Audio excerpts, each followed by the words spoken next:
Hello students, today we will start class 11th biology chapter 2. Students, जैसा कि आप लोगों को मालूम ही है कि हमने 12th की सीरीज स्टार्ट कर दी है और चैप्टर फर्स्ट के मैं सारे पार्ट्स ऑलरेडी अपलोड कर चुकी हूँ. Now today we will start chapter 2 sexual reproduction in flowering plants. तो sexual reproduction in flowering plants में फ्लावरिंग प्लांट्स मीन्स सबसे पहले तो ये अपने को पता होना चाहिए, it means angiospermic plant. Angiospermic plant को अपन ऑलरेडी बहुत अच्छे से क्लास 11th में डिस्कस कर चुके हैं. फिर भी अपन उसके जो मोस्ट इम्पॉर्टेंट कैरेक्टरिस्टिक फीचर हैं उनको आज अपन थोड़ा सा फिर भी टच कर लेते हैं. Okay, now some characteristic features में सबसे पहले आता है angiospermic plant is highest plant and also flowering plants. जैसा कि अपना चैप्टर का नेम ही है कि sexual reproduction in flowering plants. Seed covered होते हैं एंजियोस्पर्मिक प्लांट में विद ओवरी बॉल, है ना. और इसका एक और मेन इम्पॉर्टेंट फीचर है क्या, डबल फर्टिलाइजेशन. डबल फर्टिलाइजेशन को भी अपन वैसे तो क्लास 11th में बहुत अच्छे से एंजियोस्पर्मिक वाले पार्ट में डिस्कस कर चुके हैं. फिर भी अपन इसको वन बाय वन इसको भी डिस्कस करेंगे आज, ठीक है ना. अब आता है कि जो एंजियोस्पर्मिक प्लांट हैं इनको 2 क्लासेस में क्लासिफाई किया गया है. कौन कौन से? फर्स्ट इज मोनोकॉट या monocotyledons and second is dicot and या फिर डाइकॉटिलिडॉन्स भी कह सकते हैं अपन जिसको, ठीक है ना. कॉटिलिडॉन्स मीन्स क्या होता है? मीन्स किसी भी सीड में 1 लीफ लाइक स्ट्रक्चर प्रेजेंट होती है, इट इज़ कॉल्ड मोनोकॉटिलिडॉन्स. जिसमें 2 लीफ लाइक स्ट्रक्चर प्रेजेंट होती हैं जिन सीड्स में, इट इज़ कॉल्ड डाइकॉटिलिडॉन्स.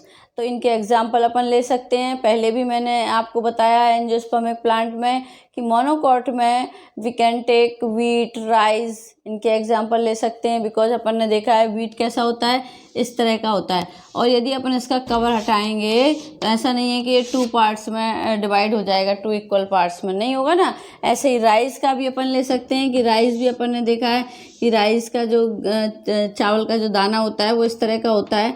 और ऐसा नहीं है कि इसका जो कवर हटने के बाद ये 2 पार्ट्स में डिवाइड हो जाएगा, नहीं होगा ना. यही एक सिंपल सा मेथड है इनको आइडेंटिफाई करने का, मोनोकॉट और एंड डाइकॉट को, ठीक है ना. अपन ने लीव्स में भी देखा था इस तरह से, इनमें जो है मोनोकॉट लीव्स में इस तरह से अपन ने पूरा इसका डायग्राम उस टाइम पर दोनों के अलग अलग डिस्कस किए थे. डाइकोटिलिडॉन्स में वी कैन टेक ग्राम. ग्राम मतलब चना. चना को अपन ने देखा है कि इस तरह से ये इसका अंदर का स्ट्रक्चर होता है और बाहर ये इस तरह से ये कवर से ढका हुआ होता है. और जैसे ही अपन इस कवर को हटाते हैं तो ये इक्वल 2 पार्ट्स में डिवाइड हो जाता है. इट मीन्स क्या, इसमें 2 कॉटिलिडॉन्स प्रेजेंट होते हैं. इसीलिए ऐसे ही पी प्लांट में भी, मटर में भी अपन ने देखा है, मटर में आउटर कवर उसका ये होता है और अंदर वाला पार्ट होता है जो 2 पार्ट में डिवाइडेड होता है. जैसे ही अपन इस कवर को हटाते हैं वैसे ये 2 पार्ट्स में इक्वल पार्ट्स में डिवाइड हो जाता है. इसीलिए अपन इनको किस में डालते हैं, कैटेगरी में, डाइकॉट की कैटेगरी में डाला गया. और भी लॉट ऑफ एग्जांपल्स हैं मोनोकॉट डाइकॉट के रिस्पेक्ट में जो अपन देख सकते हैं.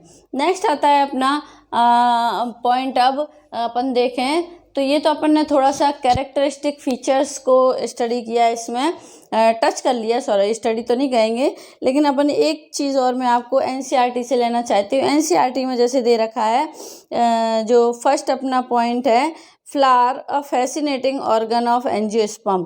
तो फैसिनेटिंग ऑर्गन ऑफ एंजियोस्पर्म है मीन्स कि जो फ्लावर का यूज अपन बहुत सारी चीज़ों में करते हैं. नॉर्मल लाइफ में भी देखें अपन, डेली लाइफ में रिलीजियस के पर्पस से करते हैं, ऑर्नामेंटल के पर्पस से करते हैं, एस्थेटिक वैल्यू भी है इसकी, कल्चरल भी है ना, ऑब्जेक्ट ऑफ एस्थेटिक है. ये सब मैं आपको डायरेक्टली एनसीईआरटी से ही रीड करके आपके सामने बता रही हूँ. नेक्स्ट एक और वर्ड आया अपनी एनसीईआरटी में फ्लावर के लिए, मिरेट्स. मिरेट्स मीन्स मिरेकल्स. और अपन देखें तो इनके यूज़ में बहुत सारा यूज़ भी है, परफ्यूम्स में, सेंट्स में को बनाने में. किनका यूज़ किया था? फ्लावर का. ये तो जनरल सी बातें हैं जो एनसीईआरटी में दे रखी थी, वो मैंने आपसे थोड़ी सी डिस्कस कर ली. नाउ नेक्स्ट पॉइंट अपन लेते हैं प्री फर्टिलाइजेशन. अपना सेम वही प्रोसेस होगा जो अपना फर्स्ट चैप्टर में चले थे. सेक्सुअल रिप्रोडक्शन के 3 इवेंट्स अपन ने देखे थे, कौन कौन से थे? सेक्सुअल रिप्रोडक्शन इनके 3 इवेंट्स हैं। कौन कौन से हैं 3 इवेंट्स जो अपन ने थोड़ा थोड़ा पढ़े थे? कौन किसमें? चैप्टर फर्स्ट में, प्री फर्टिलाइजेशन, जिसमें से first we will take pre fertilization. Pre fertilization क्या है?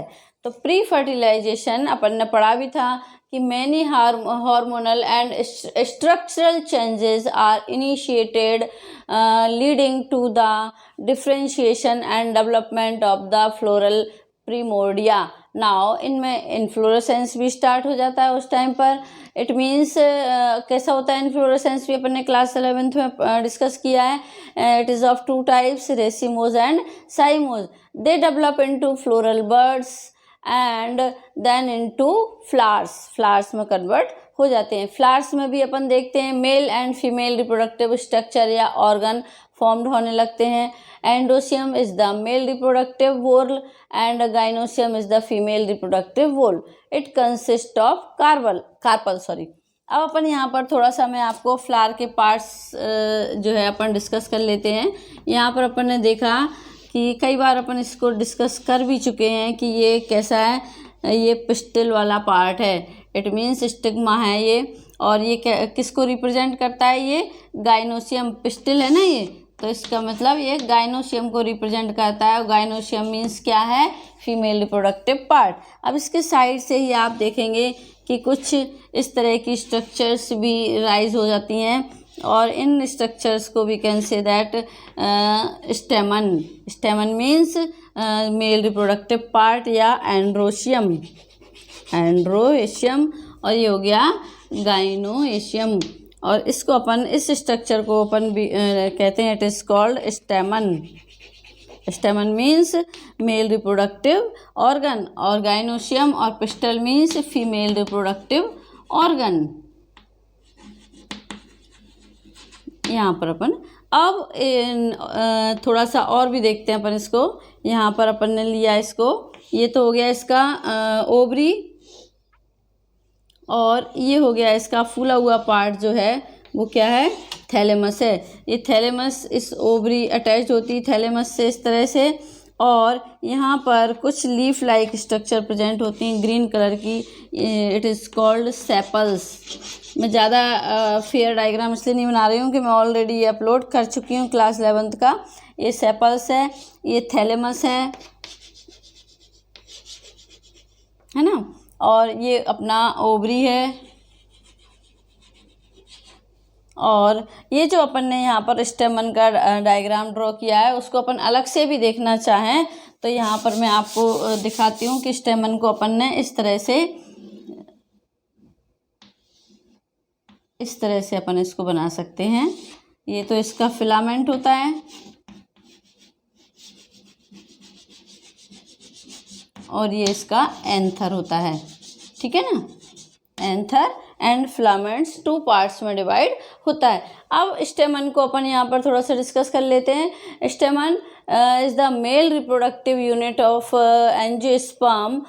It consist of 2 part, long cylindrical stalk called filament and a terminal bilobed structure called anther, जो मैंने यहाँ पर आपको ऑलरेडी शो कर दिया है, ठीक है ना। अब एंथर फिलामेंट क्या है? जो प्रॉक्सिमल एंड होता है इसका, वो थैलेमस या पेटल से अटैच्ड होता है। जो ये फिलामेंट है ना, यहाँ पर या तो ये किससे अटैच्ड है? पेटल से अटैच्ड हो जाएगा। पेटल्स मीन्स जो अट्रैक्टिव पार्ट होता है सबसे ज़्यादा, जो कलरफुल लीफ होती हैं फ्लावर की, उनको अपन बोलते हैं पेटल्स। तो पेटल्स से कनेक्टेड होता है या फिर थैलेमस से कनेक्टेड होता है। कौन सा वाला पार्ट? ये इसका फिलामेंट वाला पार्ट, ठीक है ना, जो इसका प्रॉक्सिमल एंड जिसको अपन कहते हैं ना। नेक्स्ट अपन इसमें आता है कि जो एंथर है is bilobed, each lobe having 2 chamber या theca, so it is also called dithecous. मतलब जो इसका एंथर वाला पार्ट होता है, ये देखो 2 लोब्ड में दिख रहा है ना, यदि अपन इसको थोड़ा सा कट करके एनलार्ज करें तो ये इस तरह से होता है। और इसमें जो डाइथिकस होता है, मतलब इसके ऊपर एक लेयर प्रेजेंट होती है ईच लोब के ऊपर। एक लोब में इस तरह से 2 पार्ट्स होते हैं ना, अब इसमें इसके ऊपर जो थीका प्रेजेंट है, या इनको अपन चैम्बर भी कहते हैं, तो एक लेयर प्रेजेंट होती है और दोनों लोब पर एक एक लेयर प्रेजेंट होती है, इसीलिए अपन इसको बोलते हैं इट इज कॉल्ड डाइथिकस। एक लॉन्गिट्यूडिनल ग्रूव होती है, मीन्स लंबाई में एक स्ट्रक्चर होता है जो थीका को एक दूसरे से सेपरेट कर देता है। ठीक है, नाउ इसका आता है कि they further develop to form pollen sac. ये पोलन सैक में डेवलप हो जाती है which contain the pollen grain. Pollen sac के अंदर क्या प्रेजेंट होता है? पोलन ग्रेन प्रेजेंट होता है। मीन्स जो पोलन सैक के अंदर माइक्रोस्पोरेंजिया के अंदर पोलन ग्रेन प्रेजेंट होता है।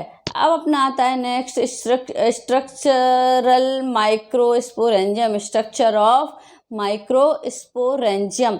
तो स्ट्रक्चर ऑफ माइक्रोस्पोरेंजियम में देखेंगे कि the microspores is surrounded by 4 wall layers. मतलब जो माइक्रोस्पोर्स होते हैं वो सराउंडेड होते हैं 4 वॉल की लेयर्स से, जो अपन ने ऑलरेडी पढ़ा हुआ है कि माइक्रोस्पोर्स में 4 बॉल्स प्रेजेंट होती हैं। कौन कौन सी बॉल होती हैं? इसका अपन यदि एक पार्ट यहाँ पर कट जो है ना, ये वाला पार्ट, एक पार्ट अपन इधर अलग से ले लेते हैं, तो इनमें इस तरह से 4 जो है वॉल्स प्रेजेंट होती हैं, 1 2 3 और 4।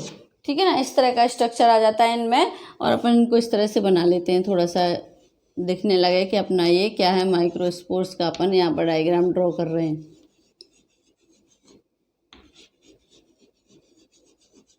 ठीक है, अब ये लेयर्स कौन कौन सी हैं? सबसे आउटर लेयर होती है जो होती है एपिडर्मिस, शॉर्ट में लिख रही हूँ, एंडोथीशियम, फिर आती है मिडिल लेयर,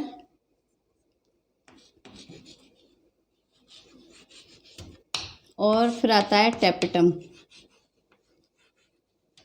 ठीक है, ये 4 लेयर से सराउंडेड होता है। कौन? माइक्रोस्पोर्स।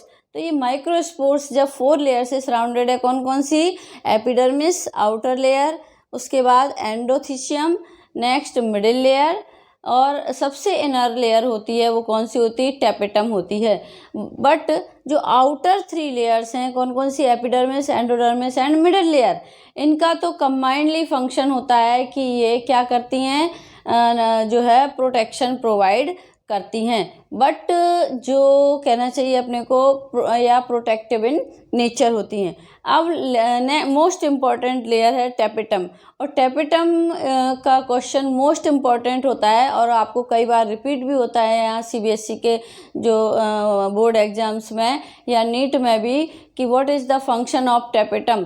तो टेपिटम का फंक्शन होता है, बिकॉज ये लास्ट लेयर होती है और ये नरिशमेंट प्रोवाइड करता है किसको? डेवलपिंग पोलन ग्रेन्स को। मतलब जो पोलन ग्रेन डेवलप हो रहा है उसको ये टेपिटम लेयर, क्योंकि इनर मोस्ट लेयर होती है, ये क्या करती है? उसको नरिशमेंट प्रोवाइड करती है। किसको? पोलन ग्रेन को। सम एंजाइम्स को भी प्रोड्यूस करती है। ये क्वेश्चन बार बार रिपीट होता है, इसीलिए मैं आपको बोल रही हूँ कि जो भी इसका फंक्शन है टेपिटम का, ये आपको मोस्ट इम्पॉर्टेंट है।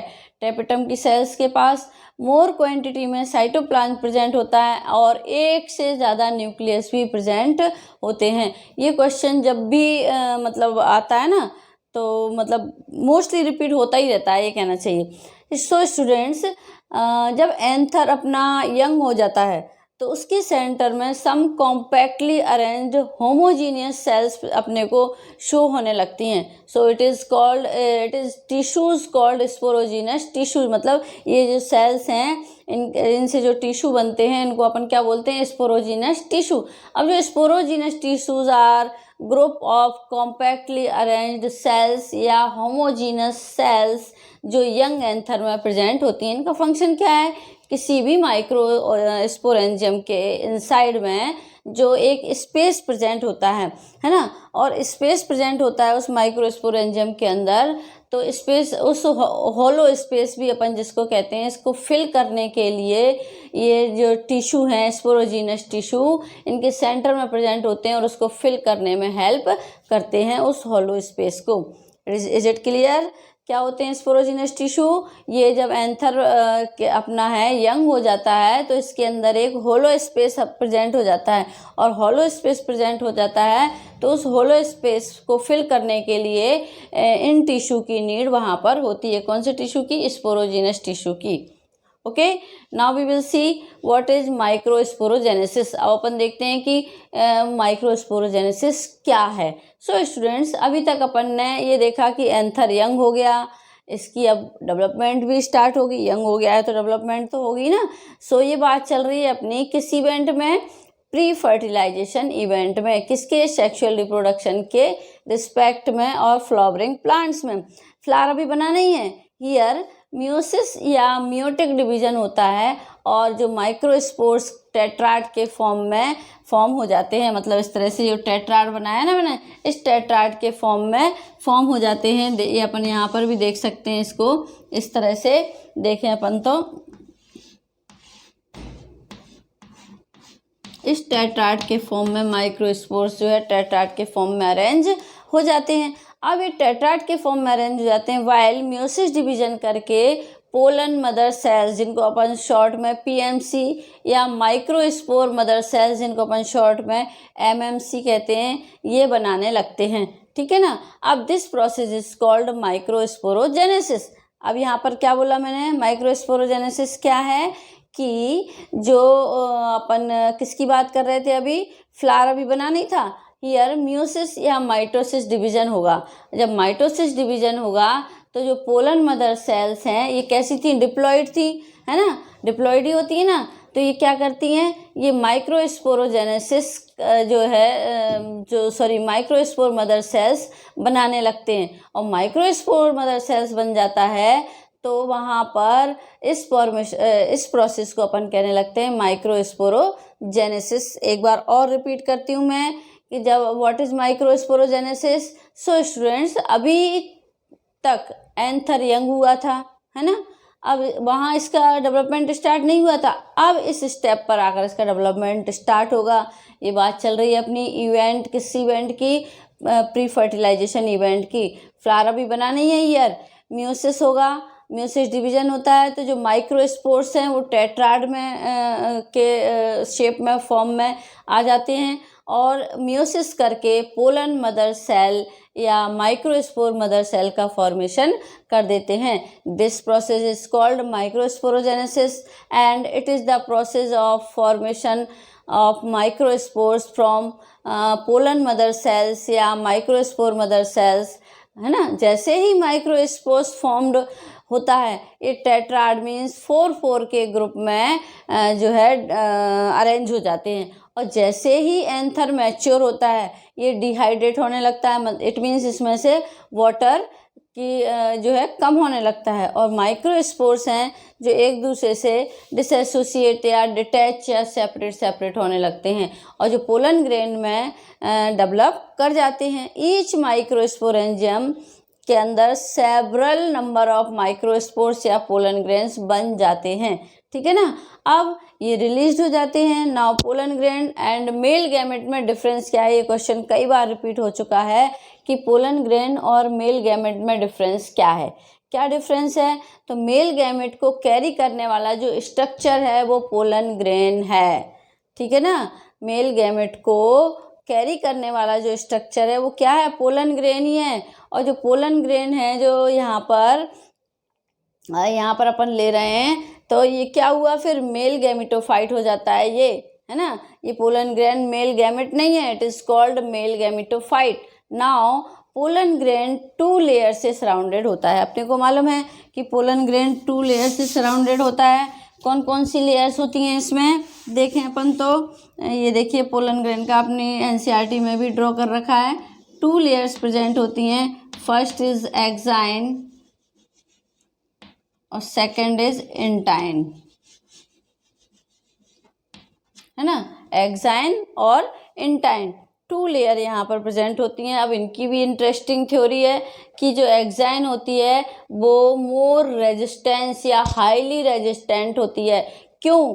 ये high temperature, alkaline medium, acidic medium या पीएच में इजीली एग्जिट कर जाती है, कर सकती है, ऐसा भी कह सकते हैं। बिकॉज ये रीजन क्यों है इसमें, क्यों ये इतनी हाईली रेजिस्टेंट होती है, क्योंकि ये एक ऐसे ऑर्गेनिक मैटर की बनी हुई होती है जिसको अपन कहते हैं it is called sporopollenin. Sporopollenin की बनी हुई होती है ये एक्साइन लेयर। इसका फंक्शन क्या हुआ, इसका फंक्शन हुआ कि ये प्रोटेक्शन प्रोवाइड करती है। नाउ एक क्वेश्चन और आता है आपको, ऐसा कौन सा स्पेस है एक्साइन में जहाँ स्पोरोपोलेनिन प्रेजेंट नहीं होती, तो कौन सा है यहाँ पर? अपन कई बार पढ़ते हैं germ pore. Answer is that germ pore, because एक यही ऐसा प्लेस होता है जहाँ से पोलन ट्यूब एक्सटेंड होकर ओव्यूल तक जाती है। ओव्यूल तक जाती है ना, अपने को मालूम है कि ये अपना क्या है, क्या है, ये पोलन ग्रेन है ना। जब ये स्टिग्मा पर लैंड करता है, जैसे ही स्टिग्मा पर जैसे ही लैंड करता है तो यहाँ पर एक जर्म पोर प्रेजेंट होता है। इस जर्म पोर से होकर ही जो पोलन ट्यूब है वो एक्सटेंड होकर ओव्यूल तक आती है, ठीक है ना। तो कौन सा स्पेस हुआ वो जहाँ पर स्पोरोपोलेनिन नहीं प्रेजेंट होती है एक्साइन में? जर्म पोर वाले पार्ट पर स्पोरोपोलेनिन लेयर प्रेजेंट नहीं होती, बिकॉज यहीं से जो है पोलन ट्यूब जर्मिनेट होकर या एक्सटेंड होकर ओव्यूल तक जाती है, जिससे कि मेल गैमेट को वो वहाँ पर ट्रांसफ़र कर सके, ठीक है। इनर लेयर इसकी थिन होती है थोड़ी सी और सेलुलोज एंड पैक्टिन से बनी हुई होती है। It means inner layer intine thin and made up of pectin and cellulose. Okay, ये तो अपन ने स्ट्रक्चर यहाँ पर डिस्कस किया। किसका किया डिस्कस यहाँ पर अपन ने? पोलन ग्रेन का, ठीक है ना। अब पोलन ग्रेन डेवलप होगा, मैच्योर हो गया है ना, तो क्या होता है ना, पोलन ग्रेन 2 सेल्ड वाली स्टेज में भी हो सकते हैं। 2 सेल्ड वाली मतलब एक तो ये अपनी फर्स्ट स्टेज हो गई इसकी। अब जब ये मैच्योर होता है, डेवलप करता है, तो ये क्या करता है, इसके अंदर 2 स्टेज फॉर्म्ड हो जाती हैं। कौन कौन सी?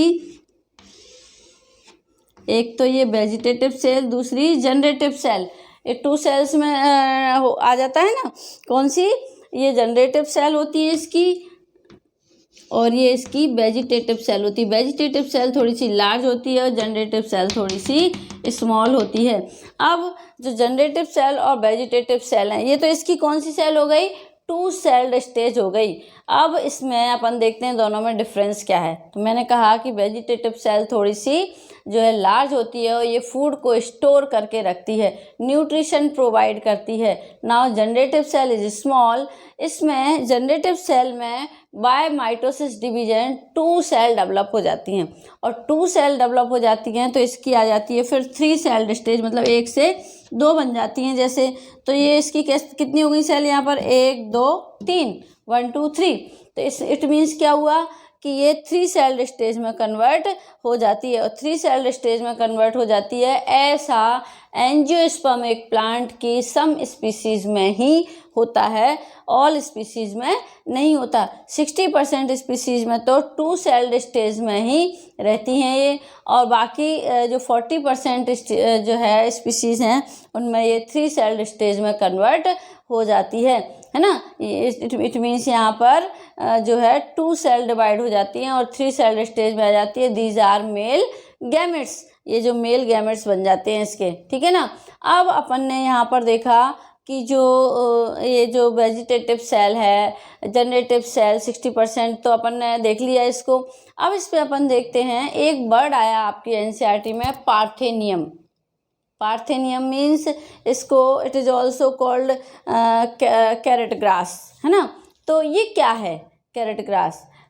तो ये क्या होता है कि एक तरह की पोलन एलर्जी होती है कहना चाहिए, और ये पोलन जो एलर्जी है ये अपन ने देखा है कई बार जब फेब और मार्च का टाइम आता है, मतलब कोई भी 2 सीजन्स के बीच बिटवीन का टाइम होता है, टाइम पीरियड होता है, उस टाइम पर कई लोगों को आँख से थोड़ा सा पानी आने लगता है, रेडिश हो जाती हैं आइज़ उनकी, या फिर बहुत ज़्यादा स्नीजिंग होने लगती है, छींक आने लगती है, जुकाम जैसी मतलब जो है फीलिंग होने लगती है उनको, सर्दी जुकाम जैसी। तो ये जो पोलन ग्रेन है ये इस एलर्जी को करवाने के लिए कुछ परसेंटेज ऐसे होते हैं पोलन ग्रेन के जो इनको करवाने के लिए रिस्पॉन्सिबल होते हैं। इसका एक नेम आपकी बुक में मेंशन है, किसका है, जो कैरेट ग्रास है ना। ये कैरेट ग्रास आई कैसे इंडिया में, ये आई इम्पोर्टेड वीट के साथ इंडिया में ये इंट्रोड्यूस हो गई या घुस गई ऐसे कहना चाहिए, जो कि रेस्पिरेटरी डिसऑर्डर्स जैसे अस्थमा है, ब्रोंकाइटिस है, इनके लिए रिस्पॉन्सिबल होती है। अब कई अपन देखें तो इसके जो पोलन ग्रेन होते हैं वो बहुत ज़्यादा रिच भी होते हैं। ऐसा नहीं है कि एलर्जी करवाने के लिए ही हैं सारे के सारे, बहुत सारे पोलन ग्रेन्स रिच भी होते हैं न्यूट्रिएंट्स से। अपनी इंडिया में तो थोड़ा सा फैशन कम है इसका, बट अपन वेस्टर्न कंट्रीज जैसे यूएसए वगैरह में देखेंगे ना, तो जो पोलन ग्रेन की बहुत सारे सप्लीमेंट आते हैं, टॉनिक कहना चाहिए एक तरह से इनको, कि एनर्जी बूस्टर होते हैं जो जैसे टैबलेट या सिरप के फॉर्म में आते हैं, और बहुत सारे लोग इनको एज ए जो कहना चाहिए एनर्जी बूस्टर इनका यूज़ करते हैं, ठीक है ना। लेकिन जैसे अपन देखें एथलीट्स भी हैं, एथलीट्स भी अपनी परफॉर्मेंस को इंक्रीज़ करने के लिए जो इन पोलन ग्रेन से बनी हुई टैबलेट या सिरप आती हैं उनका यूज़ करते हैं, है ना। या फिर कभी आपने देखा होगा कि हॉर्सेस को रेस के लिए जब प्रिपेयर किया जाता है तो उनको भी ये टैबलेट या सिरप दी जाती है, जिससे कि वो अपने ट्रैक से डिस्ट्रैक्ट नहीं हो, और ट्रैक से डिस्ट्रैक्ट नहीं हो इसके लिए उनको, मतलब वो नशे में दौड़ता रहे अपने ट्रैक पर। एक तरह का ये ड्रग ही होता है कहना चाहिए अपने को, नशा होता है जिसका use mostly out of India में ही ज़्यादा होता है, वेस्टर्न कंट्रीज़ में। अभी इंडिया में तो इसका फैशन थोड़ा सा कम है।